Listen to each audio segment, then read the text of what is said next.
আমি ইনস্টাগ্রাম থেকে এই কন্ট্যাক্টটা পাই, এখানে দেখি, তারপরে আসি। প্রথমে আমার ফেস খুব খারাপ ছিল, মানে ট্যান্ড, তারপরে মেন যেটা ছিল সেটা আন্ডার আই। তো আমি এখানে কার্বন ট্রিটমেন্ট করি, তারপরে হাইড্রা, আন্ডার আই সব কিছুই করি। আর একদম এখন স্কিন টোন চেঞ্জ হয়ে গেছে আমার, নিয়ার অ্যাবাউট 20 ইয়ার্স এই আন্ডারে। তো আমি অনেক কিছু করেছি, কোনোভাবেই কিছু মানে আমি ঠিক করতে পারিনি আর কি। তো নানা রকম কিছু ইউজ করেছি, কিছু হয়নি। কিন্তু এখানে আমার ট্রিটমেন্ট নিয়ে দুটো সেশনের পর থেকেই ভিজিবলি চেঞ্জ, দারুণ।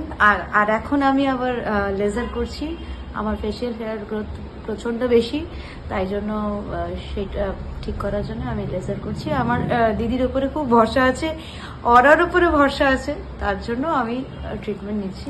Thank you.